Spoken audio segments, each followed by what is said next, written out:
Bu, saya perawat Dewi, mau tugas dari Ibu. Saya mau minta waktu Ibu mungkin sekitar 5 menit ya. Saya mau mengedukasi mengenai obat herbal. Ibu tadi berobat ke dokter dengan keluhan apa? Sakit badan Bu, sakit badan, bingung. Oke, Ibu pernah minum obat herbal nggak? Pernah, Nah ya, sering minum obatnya. sering minum obat. Iya, oke, ya kita kasih sedikit edukasi Bu ya. Pada dasarnya Ibu, obat herbal itu sebenarnya bahan-bahan alami yang seperti kita tahu itu jahe, kunyit ya. Nah, itu biasanya digunakan untuk pengobatan atau mencegah penyakit. Nah, tapi sekarang karena sudah zaman modern, biasanya obat itu sudah dikemas dalam bentuk pabrikan. Itu yang kita tahu sering dalam bentuk kapsul, bentuk serbuk, bentuk teh ya Bu. Yaitu obat herbal yang dalam bentuk pabrikan. Tapi tidak semua obat herbal itu bisa konsumsi, tidak semua aman. Nah, jadi obat herbal itu ada yang legal, ada yang ilegal. Nah, yang berbahaya itu Bu, seperti kita tahu adalah obat ilegal ya Bu. Nah, apa aja sih Bu ciri-ciri dari obat ilegal tadi? Nah, biasanya kalau obat yang ilegal itu satu, dia tidak punya izin BPOM, tidak dicantumkan ya. Nah, kemudian biasanya juga tidak mencantumkan komposisi, maksudnya di kemasan obat itu tidak tertulis apa aja sih isi obat tadi, tidak jelas obat apakah kandungan alaminya apa saja, kandungan kimianya apa saja, biasanya tidak tertulis ya Bu. Nah, kemudian biasanya bisa diklaim menyembuhkan berbagai macam penyakit. Nah, itu kalau sudah misalnya diklaim bisa menyembuhkan berbagai macam penyakit, misalnya nih, bisa menyembuhkan hipertensi, bisa menyembuhkan diabetes, berbagai penyakit pokoknya. Nah, itu sudah kita khawatirkan sebagai obat ilegal ya. Kemudian dijual secara daring. Nah, daring ini yang berbahaya karena dia dijual secara online kan, jadi secara luas kan. Nah, jadi itu juga patut diwaspadai. Kita harus juga cek kelegalitasan obat tadi. Nah, ini nih obat yang secara daring tadi yang ilegal kan. Apalagi ciri-cirinya tadi satu tidak punya BPOM ya Bu ya. Kemudian klaimnya terlalu berlebihan. Nah, apalagi berikutnya tidak ada nama produsen. Nah, biasanya di obat tadi tidak dicantumkan PT apa sih yang memproduksi obat tadi ya Bu ya. Nah, kemudian bentuk, warna dan rasa yang mencurigakan. Nah, kalau sudah kita lihat warna obatnya terlalu mencolok ya, itu juga kita khawatir takutnya yang digunakan adalah pewarna tekstil ya Bu. Nah, kemudian dikemas secara tidak profesional. Maksudnya di sini itu biasanya kemasannya itu tidak jelas Bu. Misalnya cuma kayak dalam kantong-kantong bening atau botol-botol bening itu Bu ya, yang tidak ada labelnya, itu biasanya juga obat yang ilegal. Kemudian dijual dengan testimoni palsu. Bu sering kan lihat kalau misalnya ada di Facebook ya atau TikTok ya, misalnya dengan minum obat ini 3 bulan bisa sembuh. Nah, itu kita juga curiga ya.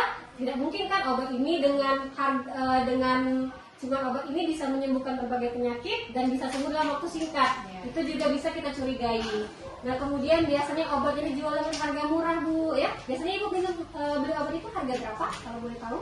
Itu di harga 20.000. 20.000. Nah, itu murah sekali Ibu. Nah, itu kita takut itu obat ilegal ya Bu. Itu Ibu harus waspadai kalau sudah harganya terlalu murah. Nah, langkah aman gimana sih biar kita biar kita terhindar dari obat ilegal tadi? Satu tadi Bu ya, jangan lupa nih cek BPOM-nya ada atau tidak ya. Kemudian 2, beli di toko resmi, terutama apotik ya. Jadi jangan lagi beli di kalangan di pasar ya Bu. Ibu kalau bisa, kalau beli obatnya di apotik ya. Kemudian jangan percaya klaim berlebihan. Kalau sudah ada klaimnya berlebihan, bisa sembuh ini itu dalam waktu singkat, jangan terlalu percaya ya. Kemudian konsultasikan dengan tenaga kesehatan. Jadi kalau Ibu beli obat, kalau misalnya Ibu ragu nih, boleh Ibu konsultasikan ke sini, bisa dibawa ke dokter atau perawatnya, atau kalau perlu apoteker ya, bisa dibawa, dikonsultasikan. Ini boleh nggak sih dokter saya konsumsi? Ini tidak apa-apa ya. Nah, kenapa sih obat herbal ilegal itu berbahaya? Karena kenapa? Efek samping yang kita takutkan Bu. Efek samping jangka panjangnya ya, maupun jangka pendeknya juga ada. Nah, misalnya apa aja efek sampingnya? Satu, dia bisa menyebabkan kerusakan hati dan ginjal. Ini kalau sudah dikonsumsi secara terus-menerus ya, iya Bu. Jadi merusak ginjal, merusak hatinya ya, itu juga dikhawatirkan. Kemudian gangguan pencernaan, mual dan alergi obat. Nah, ini juga Bu, takutnya bahan-bahan berbahaya di obat tadi bisa menimbulkan alergi. Siapa tahu muka Ibu jadi bengkak-bengkak, kakinya bengkak, itu juga salah satu efek sampingnya ya. Kemudian interaksi berbahaya jika dikonsumsi dengan obat-obat dari dokter. Nah ini apa lagi? Kalau misalnya udah minum obat dari dokter, dicampur lagi dengan obat herbal ya Bu, nah itu berbahaya sekali. Itu bisa memperparah penyakit ibu dan juga menghambat kinerja obat yang dari dokter ya Bu. Nah kemudian resiko ketergantungan obat herbal tadi yang ilegal tadi, yang kandungannya tidak jelas, itu bisa menyebabkan keterkandungan atau kecanduan bahasa kitanya Bu ya. Itu ya. Nah kemudian apalagi ya? Apalagi yang ada mungkin sampai sini ibu yang mau ditanyakan ada nggak? Jadi nggak boleh Bu ya minum obat secara dari dokter herbal juga sama. Iya tidak boleh Bu. Jadi obat herbal, kalau minum obat herbal boleh sebenarnya, tapi satu tadi Bu ya, kita pastikan dulu kelegalan obatnya, kemudian kita beli di tempat yang resmi seperti apotik ya, kemudian tadi dikonsultasikan dengan dokter. Nah tapi yang jelas kalau obat herbal tidak boleh dikonsumsi bersama dengan obat dari dokter ya Bu, itu sangat berbahaya sekali ya. Nah, ada lagi yang mau ditanyakan Ibu? Itu aja, sampai sini mungkin sudah bisa dipahami. Terima kasih atas waktunya Ibu, semoga Ibu cepat sembuh. Terima kasih Bu. Iya sama-sama.